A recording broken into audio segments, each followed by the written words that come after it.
Good morning, commissioners. Well, commissioners, first of all, I Morning. want to make sure you can see the screen. Can you hear me okay? And make sure you can see the screen morning. okay. Good morning. All right, all right. Well, commissioners and county administration and to the others on the call, my name is Melissa Pearson and I serve as your Deputy Director of Justice Services with the Office of Justice Policy and Programs. On behalf of our office, it is my honor and privilege to present our fiscal year 2021 budget request and key policy goals, along with an overview of the past year's highlights. Despite what could be called a challenging year for a myriad of reasons, during this past year, the Office of Justice Policy and Programs continued to evolve and advance its mission of supporting smart and equitable justice, promoting reentry efforts that support real second chances, implementing interventions that increase treatment linkages for individuals in need of mental health and/or substance abuse treatment, and supporting of interventions that improve our community's response to domestic violence and other acts of interpersonal violence. While 2020 will undoubtedly be bookmarked in the history books as the year of COVID-19, the Office of Justice Policy and Programs is proud to report on numerous accomplishments, highlight our response in the face of the pandemic, and reflect on our policy goals. As you are aware, effective July of this year, our office, I'm going to advance this slide. As you're aware, effective July of this year, our office more than doubled in size and energy through the merger of the court-appointed Special Advocates Organization, more lovingly known to the community as CASA, with the Office of Justice Policy and Programs. While CASA's mission of providing a powerful and consistent voice in court for child victims of abuse and neglect will not change, merging the organization with the Office of Justice Policy and Programs helps to ensure long-term sustainability of these truly vital services. Deputy Director Kevin Greenwood, and he's on this call, and his team, along with assistance from county administration, managed to smoothly transition the former nonprofit organization originally founded in 1991 with county government, while at the same time tackling challenges posed by the pandemic, which brought in-person volunteer training to a complete halt. As volunteers truly are the lifeblood of CASA organizations, within 6 weeks of the onset of the pandemic, the team transitioned their training to a completely virtual platform and is now in the midst of hosting its second of 2 volunteer trainings online, which I might add are both full. The CASA team is to be commended for their swift response and ability to pivot and not pause in light of the challenges presented by COVID-19. Commissioners, the blending of our 2 agencies supports and reinforces our role as the administrative agency responsible for domestic violence and intimate partner violence initiatives supported through the Violence Against Women Act grant and ensures long-term sustainability of vital services by CASA to abused, neglected, and dependent children involved in court proceedings. As a result of this merger, a 3rd department will be created in 2021. The Department of Survivor Services will be overseen by Mr. Greenwood and his team and will not only oversee the CASA program, which as of October 31st of this year had served 733 abused, neglected, and/or dependent children, but will also administer the VAWA grant funding and work with criminal justice agencies, including law enforcement, prosecution, the courts, and victim services agencies over the next 3 years to implement the Blueprint for Safety model, which seeks to maximize safety for victims of domestic violence and hold offenders accountable while also offering opportunities for change. Commissioners, I'd like to transition just a bit to highlight and expound upon the Office of Justice Policy and Programs role as administrative agency to the Franklin County Criminal Justice Planning and the Franklin County Reentry Advisory Boards, which are responsible for implementing a community-wide systemic approach to smart justice, emphasizing access to equal and equitable opportunity regardless of race or any other demographics, and the removal of unnecessary challenges and barriers that hinder justice-involved individuals from realizing their potential and supporting their families.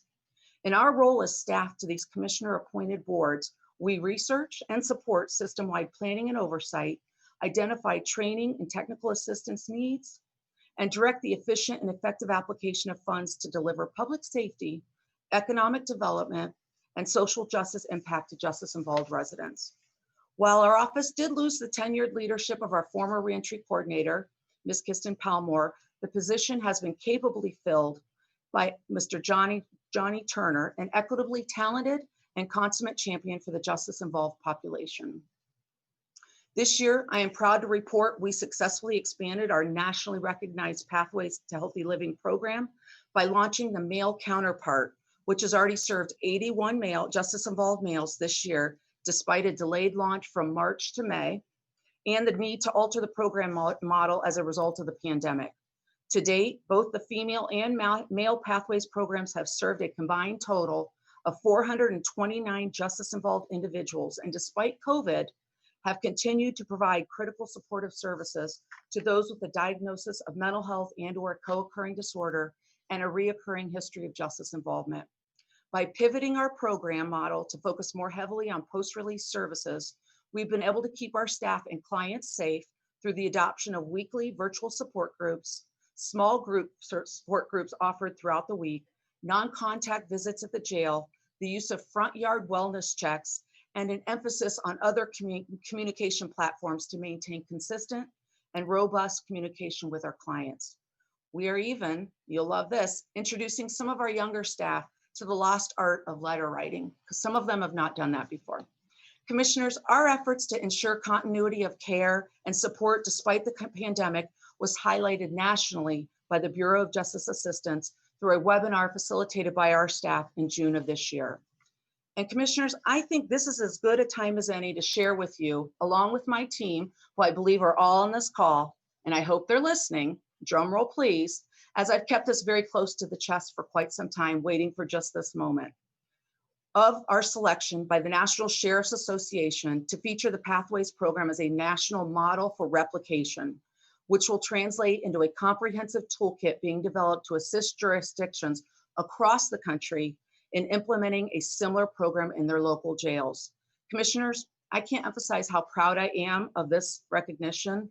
As you know, the Pathways program is one of our pioneer initiatives developed to improve public safety, reduce recidivism, and improve the overall well-being and health outcomes for justice-involved individuals. I can say with confidence, we are accomplishing all three of those intended outcomes. And by expanding our target population to include males, we believe the return on investment will continue to be considerable, as demonstrated by this slide, which represents cost savings in jail bed nights at the 1, 2, and 3-year post-release milestones.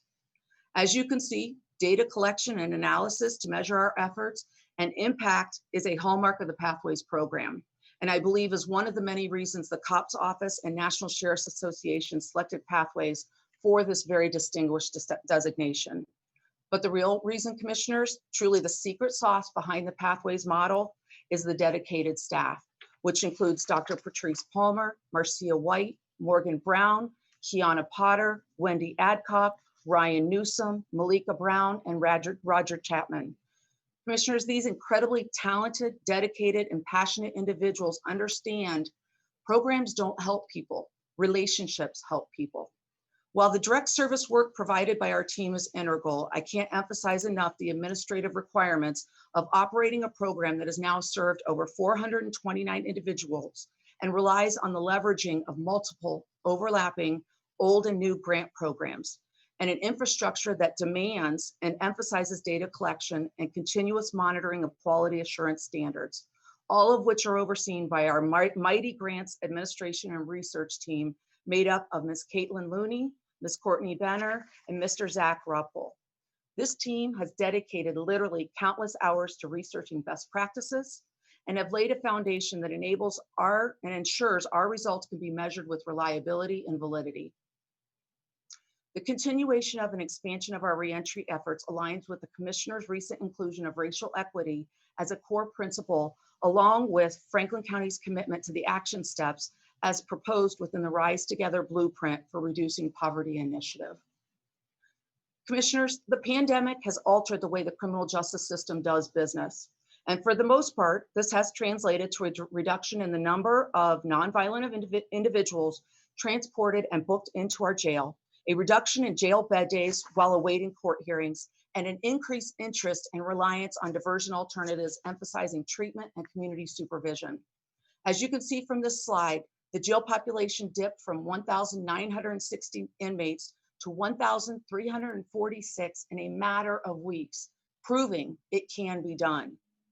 Through continuation of initiatives like the FUSE model, which during calendar year 2020 placed 15 frequent jail utilizers into their own housing, thus reducing the burden on multiple public systems like the homeless shelters, emergency rooms, and the court systems. Expansion of pretrial programming, embedding of peer support services into the specialty dockets, and growth of programs focusing on social determinants of health. We've reinforced that nonviolent individuals can safely be supervised in the community while at the same time exposed to treatment and other community-based services. Despite these wonderful efforts by many, many partners, unfortunately, the opioid epidemic continued to devastate our community this year, as demonstrated by a reported 73% increase in overdose-related deaths when compared to the same time in 2019. For this reason, OJPP has selected our opioid response efforts for its performance spotlight and will double down our efforts in 2021 to reduce the number of overdose-related deaths by intentionally targeting those most at risk for overdose and possible death. We know social isolation, increased anxiety, and reduction in access to treatment service that immediately followed the onset of the pandemic have exacerbated overdose rates, and that by intentionally targeting and offering additional services to those most at risk, we can make an impact. To that end, OJPP has secured significant new federal grant funding to support our work with individuals just released from an carceral setting, as we know these individuals experience a 40 to 124 times greater rate of overdose and death within the first 2 weeks of their release when compared to the general population's risk. To counter this unacceptable risk and the further loss of family members and friends, we will build upon our current efforts to increase the number of individuals receiving medication-assisted treatment prior to release from jail. We will increase the number of individuals receiving harm reduction education while in jail and increase the number of individuals released from jail with a Narcan kit. Many of these efforts will be spearheaded by our medication-assisted treatment coordinator, Elizabeth Jordan, who is currently located at the Jackson Pike facility and has been instrumental in increasing the number of individuals by almost 100% receiving medication-assisted treatment prior to their release, and developing the necessary protocols that started in January of this year to begin releasing individuals with a Narcan kit. Commissioners, to date, Narcan kits have been distributed to individuals leaving the jail. 1,549 Narcan kits have been distributed to individuals leaving the jail, and is our plan to increase this number to 2,400 during calendar year 2021. New federal grant funding and support from our community partners will also help to launch the Franklin County Rapid Resource Center in a non-confined section of the Franklin County Jail located at the Jackson Pike facility. This center will be available to release individuals and their family members 6 days a week, up to 15 hours a day, and will support expedited treatment, referral and linkage, and other supportive services, including insurance enrollment, transportation assistance, warm clothing, a phone charging station, an optional linkage to a community health worker, reentry navigator, and/or a peer support specialist. Commissioners, by offering a physical one-stop location with co-located services, we are confident we can help individuals more smoothly navigate their transition back into the community, while at the same time increasing the opportunity to link them and their family members to needed mental health and/or substance abuse treatment services. For some, this may serve as a disruptor to returning to old neighborhoods, old habits, and old negative influences. The center, which will be managed by Mr. Ryan Newsom, our discharge planner, who brings with him a wealth of professional and lived experience, and staffed by our community partners, including Primary One, Columbus Public Health, Southeast, and Franklin County Public Health. We believe this model is a first of its kind in Ohio, and we are eager to see how we can continue to build upon the availability of services by leveraging other community resources and Medicaid. In addition to launching the Rapid Resource Center, new funding, non-general funding, will support the development and implementation of a second safe stations on the west side of Columbus to complement the efforts of the first safe station located in Whitehall, which since inception in calendar year 2018 has received 1,331 walk-ins, with 1,153 of those individuals transported directly into treatment services. We believe the addition of a second Safe Station site on the west side, along with our continued support of the Garrett Drop-In Center located on Sullivan Avenue, will relieve some of the volume experienced by Whitehall and offer critically needed services to a sector of the community hit extremely hard by the opioid crisis.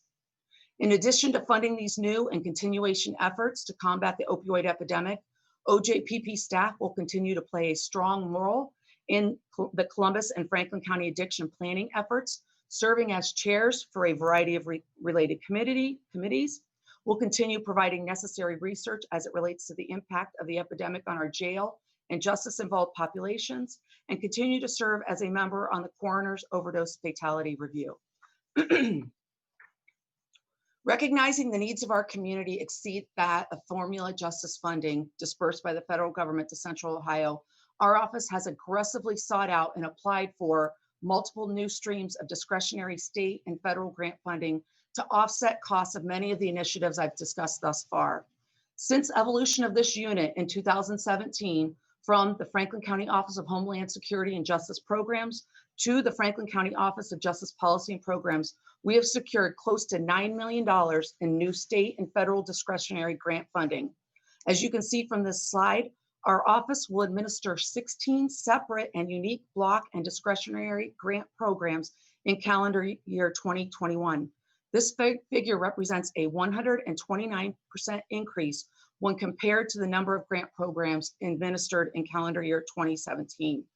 90% or more of the funding received through these grant programs will be awarded back into the community to support direct services, justice programming, and equipment purchase, along with the various OJPP initiatives covered throughout this presentation.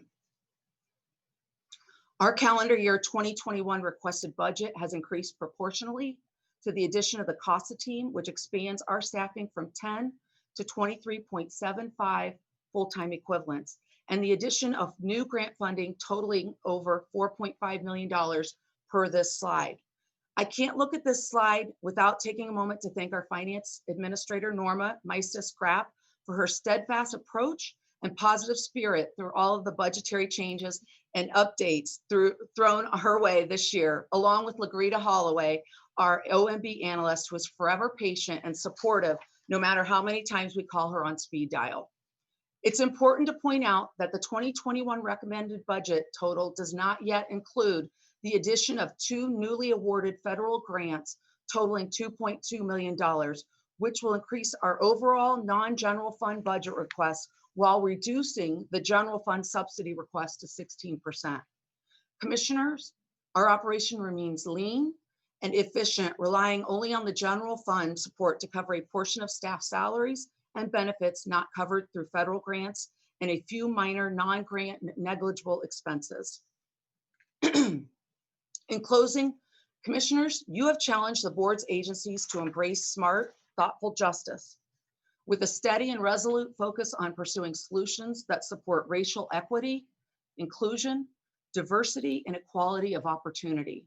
I believe the work of the Office of Justice Policy and Programs embodies each of these principles and inherently drives our decision-making and day-to-day work. This slide, which was also included in last year's presentation, is why the work we do is so extremely important. We aim for a community where we cannot augur from this photograph which of these boys is more likely to become justice involved, suspended from school, to live longer, enroll in college, inherit and or create wealth, be a victim of violent crime, rejected for release or a loan, be kindergarten ready, or hired or promoted.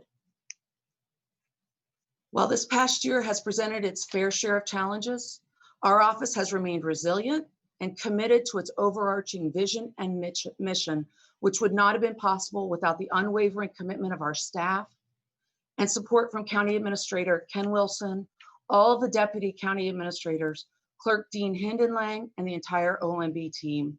I would be remiss if I didn't mention our former director, Michael Daniels, whose commitment to smart justice, promotion of racial equity and inclusion and diversity in all aspects of our work was an inspiration to his entire team and those who worked alongside him. And finally, commissioners, to you for your forward thinking and vision of a promising tomorrow for all the residents served by your office. I thank you for this opportunity and welcome any questions at this time. And I'd also like to point out that Mr. Kevin Greenwood is on the call as well. So if you have any questions related to the CASA side of the house, I'm sure he's more than happy to take those.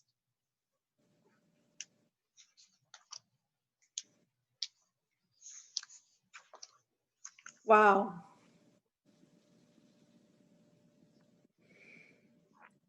When we envisioned this department all of those years ago, we envisioned making significant change in the culture in this community and really doing some big things to help bring equity in the justice system that was so not filled with equity, and really get people who didn't need to be in jail out of the justice system. We didn't know what we were up against, and we thought we knew. We had been to all of the prisons in the state, talked to the people in the prisons that were serving time. We had done a lot of reentry work. We had done a lot of work over the last 10 years with people who had been coming out of the prisons to help them stay out. But we wanted to do something to prevent people from even getting into the system. And we got involved in the Stepping Up initiative to prevent people with mental health and addiction services from getting involved in the justice system. And this Office of Justice Policy and Programs has taken the challenge seriously and has done an incredible job of getting the data to drive the solutions forward that have worked on so many levels. There's a lot of work to be done for sure, but you've taken the solutions that are working and made them bigger and grown them so well, and taking on CASA and taking on the VAWA program this past year, you haven't missed a beat. And I'm so very proud of the work that you're doing, and there's so much more work to be done. And I want to ensure that going forward, Michael's work continues and will change with a new director, but it will never be forgotten that we got it started. We got it started on a shoestring out of my office, but it got institutionalized in justice policy and programs, and it will continue to grow and change as the needs grow and change. And I think that it will be better and better. And I am so grateful to the staff, all of you who work so hard day in and day out. And I'm so honored that you continue to do the work in challenging circumstances this year. And I know it's going to get better, and we have a lot of work to do.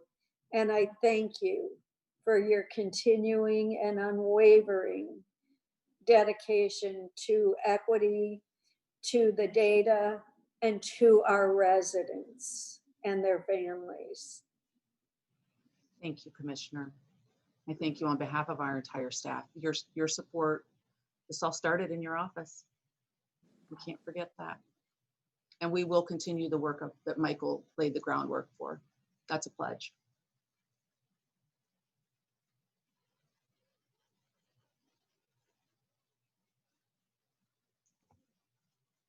good. Commissioner Boyce? I don't have any questions. She answered them up, the budget questions toward the end, and so I'm good. Well, great work. You guys continue to do tremendous work in JPP. You do groundbreaking work. You always have.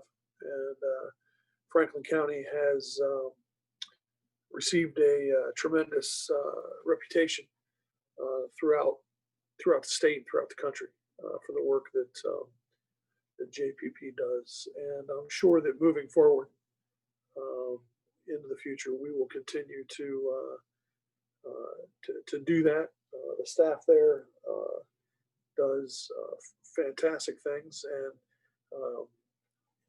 as we move on, we will, I believe, continue to do that. The commissioners, as Commissioner Brown has indicated, this is work that's been done for quite some time. It's work that's been thought out and planned out, and it's very, very passionate work by the staff at JPP, and it is and it will continue to be into the future. And so you guys make us proud all the time, and we appreciate that. So thank you, and keep it up. Thanks, Commissioner. That means a lot to our team. And, just to address some of the comments and questions Commissioner Boyce had for the ADAM team, and let you know that our office very much wants to be involved in the program development and how we respond to the new jail setup, and making sure that the programming that goes in there is evidence-based, it's quality, and that we're measuring the impact of our efforts. And so we will support ADAM and the jail, the sheriff's office in any way that we can, and we'll be there right there with them.